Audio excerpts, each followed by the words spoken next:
The religious UFC is you found something that someone said, some sheikh, some scholar, some da'i, some khatib said something. Maybe they said something wrong. It's possible. It's possible they said something wrong. Now what do? You won't believe what this person just said. They said it in 30 seconds. I'm going to make sure people understand what they said over the next 2.5-hour podcast. 2.5 hours of your life went into focusing on some other person's mistake?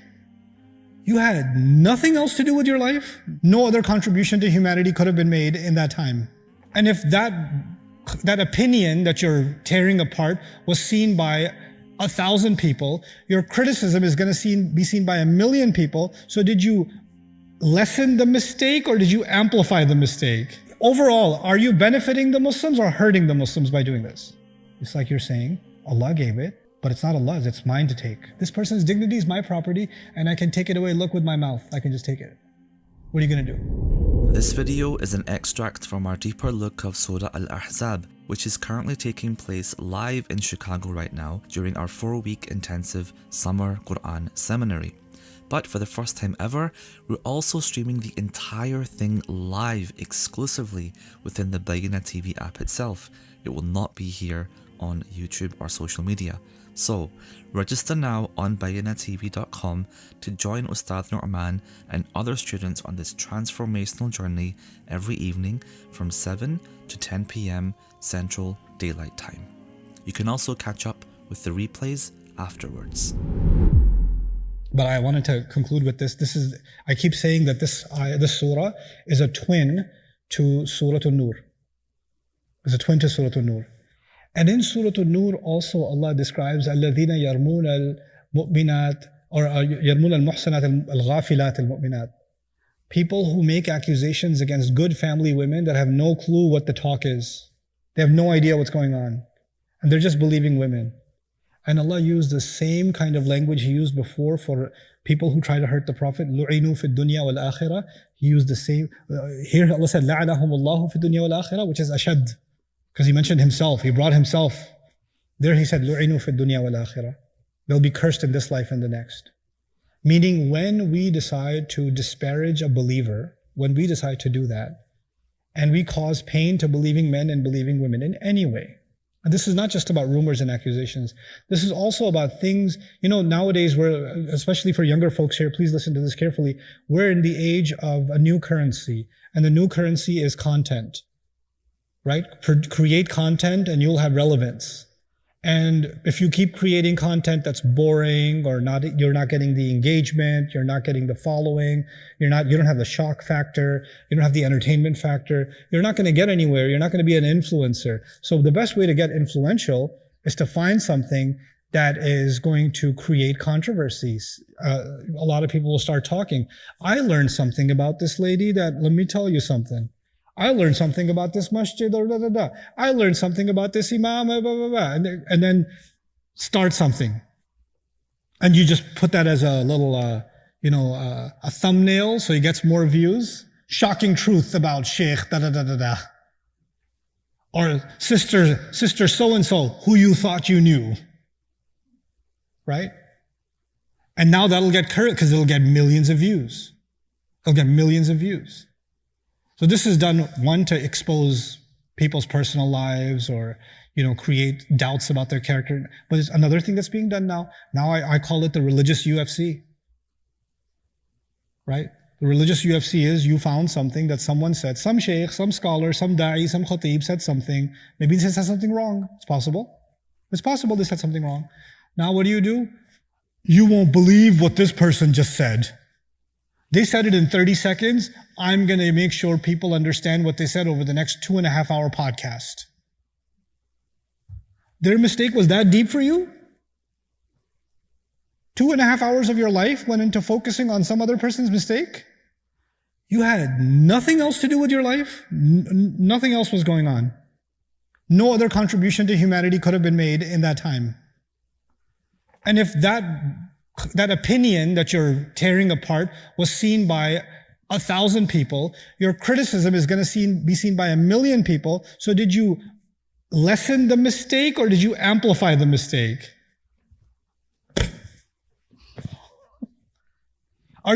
Overall, are you benefiting the Muslims or hurting the Muslims by doing this? hurting the Muslims. الذين يؤذون المؤمنين والمؤمنات بغير ما اكتسبوا. What is most Islamic content becoming? Most content online, if you look for Islamic content, does most of it have to do with actually learning something productive or undoing somebody else? Refutation of this, expose of that, the true story behind this one, the false narrative of that one, the kufr of this one, the ridda of, oh my God. Oh my God. This is Islam? Thousands of hours of this? Thousands of hours. And then who's got time to study Surah Al-Ahzab, man? Who's got time? That's a lot of work. I'd rather just listen to dirt on this sheikh I used to, and then people at the bottom, mashallah, jazakallah khairan, you saved me. I used to listen to this person and now Allah has saved me. Jazakallah khairan. Now I know he's a real shaitan. Thank you so much. You just recorded your adha. And when you say something stupid, it comes out of your mouth and it disappears into the universe. The angels recorded it, but it's not being echoed. You're not going around saying it all the time. You made a comment online, you made a video online, and you did it 50 years ago. People are still coming and watching that and adding to your sin over and over and over and over again. Are they not? You wrote a hit piece about someone, it fed your ego. You really took them down. What did you get out of it? You got a continual penalty, a boulder that keeps getting bigger and bigger and bigger and bigger, and you're walking around like ain't nothing. فَقَدْ احْتَمَلُوا بُهْتَانًا وَإِثْمًا مُبِينًا. If Muslims had this mindset, I'm telling you, the way we deal with people we like and the way we deal with people we don't like, the people we agree with, the people we don't agree with, I think the amount of content online would drop dramatically. Like there would be like a 60% reduction in content if Muslims were living by this. And the problem is, if you're not going to produce this adha, then what are you going to produce? Right? Because I need content. And by the way, who consumes that content? You know who consumes that content? I call them bottom feeders. Because when you produce filth, who's going to eat filth? People that like eating filth. Right?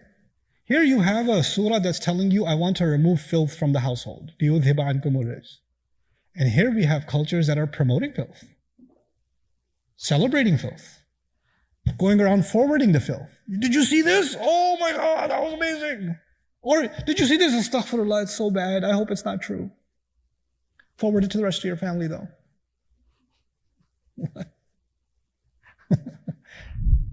والذين يؤذون المؤمنين والمؤمنات بغير ما اكتسبوا فقد احتملوا بهتانا وإثما مبينا. The toughest, last thing I'll say to you about this, the toughest people, I think the quality of toughness in the Quran is sabr. Quality of toughness, if you want to know what toughness is in the Quran, it's sabr, right? So there's sabr on the battlefield, there's sabr, wasbir ala ma yaqulun, right? وَهْجُرْهُمْ هَجْرًا جَمِيلًا, right? One story I think about that really shakes me is Yusuf alayhi salam. And Yusuf alayhi salam, so he's a kid, so he's not tough yet, he's just a kid. And he gets kidnapped. And he gets kidnapped by people who he trusts. Then he has memory of being thrown into a well by people that are supposed to protect him. Then he has memory of people taking him out of that well, and instead of them being a source of mercy for him, they commodify him and put him in a market where goats and sheep are sold. Then from there, he finds some relief. Maybe this man is going to treat me well, and things are going okay for a little bit, and he ends up having to deal with a psycho lady that's obsessed with him. Then he has to spend time in jail. Years of his whole youth spent in jail. Is that an easy life? If you read the story carefully, do you ever hear him complaining? In fact, one of the worst episodes of his life was the jail. And in jail, he's talking to other prisoners saying that Allah has done a huge favor on me and my family. He's optimistic in jail. And with no possibility of parole, no possibility of a hearing, nothing. And he's optimistic, and Allah has done a huge favor on my family. I come from the legacy of Ibrahim alayhi salam.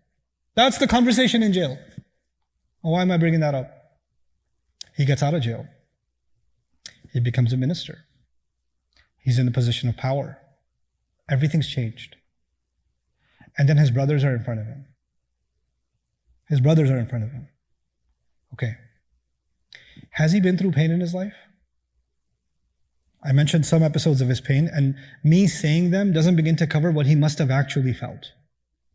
What must it have been like being in a freezing cold well with, snakes, insects, mud, hypothermia, fevers going up and down, calling for Baba?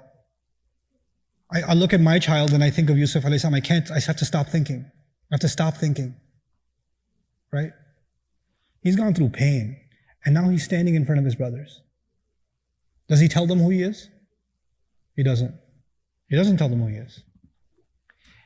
And then this whole scheme of accusing Binyamin of stealing. And what did they say? They said, oh, he stole? No surprise. He used to have a brother who's a thief too. That's what they said. Who are they referring to? He used to have a brother who was a thief too. Yusuf alayhi salam. That man has gone through so much pain, and now he's hearing painful words again. You would think these words are no comparison to the life in jail, to the humiliation that the minister's wife caused, to the kidnapping, to the beating, to the years of suffering, and now he's hearing painful words from his own family, yes?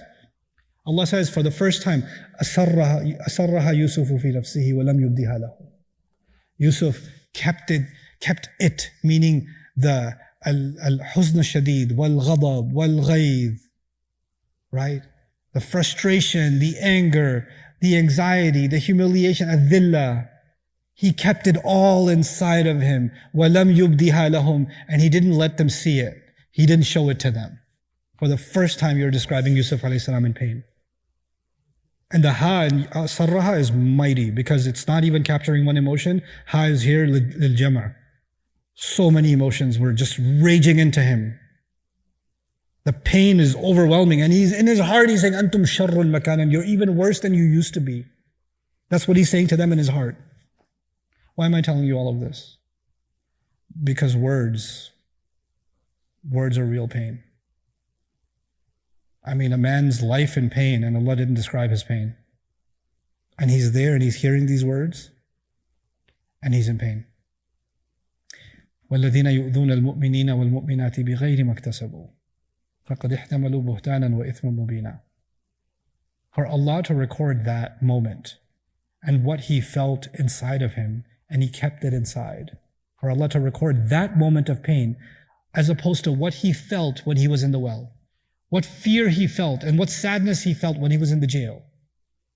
What disappointment he felt, what betrayal he felt when when his brothers were beating him and taking him. What longing for his father he felt when he was a servant. What, frustration and resentment and anger he felt towards an unjust criminal justice system. None of it. None of those emotions have been described. That one emotion, when painful words were given, are described. Does the Quran put weight on words? Does the Quran put weight on sharp comments? On humiliation, done directly, indirectly, side jabs, snickering comments, scoffing. This book goes as far as to say, what are the crimes of the kuffar? ثُمَّ النَّظَرُ ثُمَّ عَبَسَ وَبَصَرَ ثُمَّ أَدْبَرَ وَاسْتَكْبَرَ لَيُزْلِقُونَكَ بِأَبْصَارِهِمْ لَمَّا سَمِعُوا الذِّكْرَ. Right? وَلَّا مُسْتَكْبِرًا كَأَنَّهُ لَمْ يَسْمَعْهَا. Quran over and over again. What is it? The anger, the ego on the face, the way they stare at you, the way they make faces at you, the way they want to look at you and to make you fall over, the way they turn their heads and walk away. Body language. Body language is recorded in the Quran because it causes pain. Because even if you didn't say a word, can your face cause pain? Can you make someone feel worthless by the face you make? by the body language you make, by the way you do this, or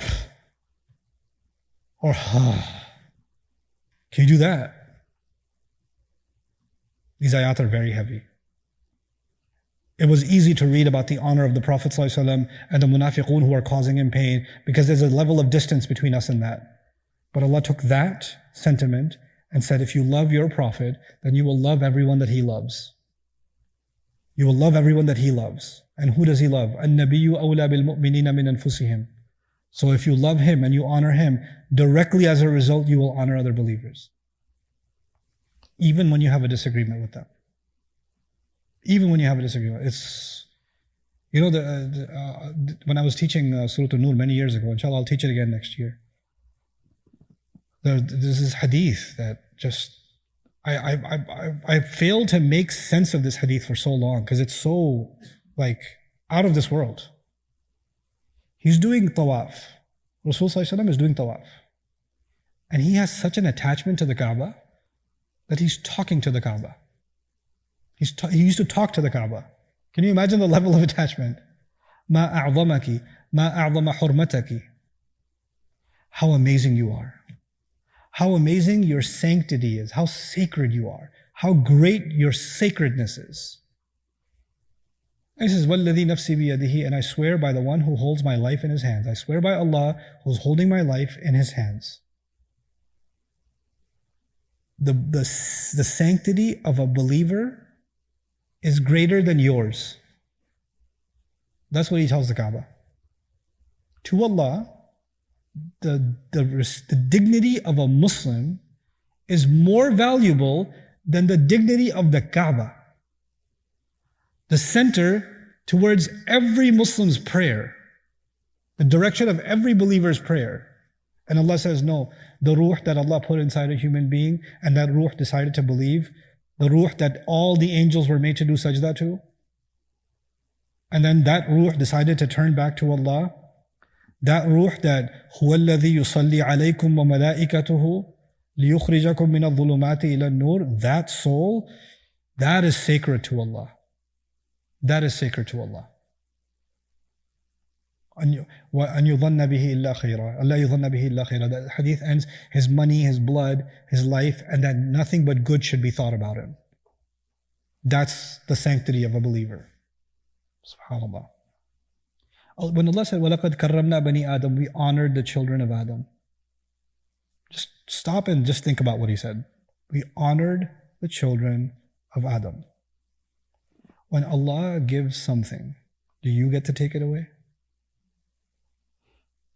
When you try to take away something Allah gave, is that a crime against a person or a crime against Allah?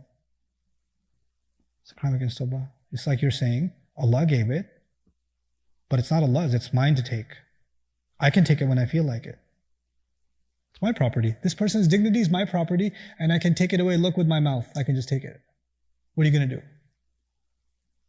This is why in Surah An-Nur, when somebody's talking about somebody else, immediately you're supposed to say, Subhanaka ma yakunu lana an natakallama bihadha. How perfect you are, Ya Rabb. We just committed an act of blasphemy against you. It's not okay for us to be talking about this. Where did that Quran go from Muslim consciousness? Where did that Quran go? I don't care how bitter I am, how angry I am, how frustrated I am, how I feel like I was done wrong, how somebody falsely lied against me, falsely testified against me. I don't care if they humiliated me, they stole from me, they hurt me, they hurt my family. They did all that. If they did all that, I still don't have a right to humiliate them. I don't have that right. They did all of it. And I say, you know what? They did it. I'm going to do it too. What they do is between them and their Rabb. What they do is between them and their Rabb. They can tell a story about me. They can spread things about me. They can cause me unthinkable damage and not think a thing of it. They can even think that them humiliating me is a righteous cause. They could do that. They could do that. It's okay. Do it. It's okay. I know nobody's innocent. I'm not innocent. You're not innocent. But I also know that Allah's justice is not the same as mob justice. If someone's not innocent, there's a way to deal with that lack of innocence. There's either the court of law or the divine court. That's it. Those are the two courts. Any other court is this وَالَّذِينَ يُؤْذُونَ الْمُؤْمِنِينَ وَالْمُؤْمِنَاتِ. This is the court. And if I'm taking you back as a last comment, if we go back to what Allah said in this surah, مَا كَانَ لِمُؤْمِنٍ وَلَا مُؤْمِنَةٍ إِذَا قَضَى اللَّهُ وَرَسُولُهُ أَمْرًا أَنْ يَكُونَ لَهُمُ الْخِيَرَةُ مِنْ أَمْرِهِمْ. It's not possible for a believing man and a believing woman, when Allah has made a decision about a situation, on any issue, Allah has made a decree that they have any choice in their own situation. They don't get to make their situation an exception to God's rule and say, no, that is God's rule, but I'm really mad right now. That is God's rule, but I need to finish writing this post. That is God's rule, but let me finish this comment and hit send, then I'll go back to God's rule. You don't have that. If you're a believer, you don't have that choice. So if you feel like you have that choice and you exacted that choice, what does that say about your state of belief? Because that ayah is only for who? Believing men and believing women. And if that's not something you feel you can handle, you still feel you have choice, well then clearly this ayah is not talking to you. It's talking to people who actually believe. Allah protect our iman. Allah make us a people of tawbah. Allah give us control over our tongues, that we don't be held responsible for causing pain to Allah, to His Messenger, to the believing men and the believing women. I know that I said that's the last comment. This is the last comment. The last comment. Munafiqun used to humiliate believers. They used to try to humiliate the believers. In Surah Al-Munafiqun, they called the Muhajirun the dogs of Makkah. The dogs of Makkah. Can you imagine? You know what Allah said? Allah said, وَلِلَّهِ الْعِزَّةُ وَلِرَسُولِهِ وَلِلْمُؤْمِنِينَ. Allah said, and dignity and honor belong exclusively to Allah and His Messenger and the believers. Allah put three of them in one line. In these ayat, you saw Allah and His Messenger in the first one, and then the believing men and women in the second one. In Surah Al-Munafiqun, just like that, He put them all together, because this is one unit to Allah, which means it works forwards and backwards. When you say something unbecoming about Allah, you've offended His Messenger and you've offended all of the believers. When you attack the Messenger of Allah, you've tried to attack Allah and you've attacked the believers. When you attack the believers, you have attacked the Prophet and attacked Allah. All for one for all. That's the principle. If that's the guiding principle for the Muslims, wallahi, we are the most powerful nation on earth. Wallahi al-azim. You don't have to bring about political reform and this reform. If we just live just this. First step to unity. Stop creating disunity. First step to unity. Stop causing pain. First step. Just live this. A million people start living this. 1 billion people start living this. The planet looks different. The earth looks like a different place. May Allah Azza wa Jalla allow us to see that day. بارك الله لي ولكم في القرآن الحكيم ونفعني وإياكم بالآيات والذكر الحكيم. السلام عليكم ورحمة الله تعالى وبركاته. Hey guys, you just watched a short clip from this surah. What I want you to do now is go through the entire surah with me. It's called the Deeper Look series, and you can catch it on bayinatv.com under the Deeper Look section. So get started.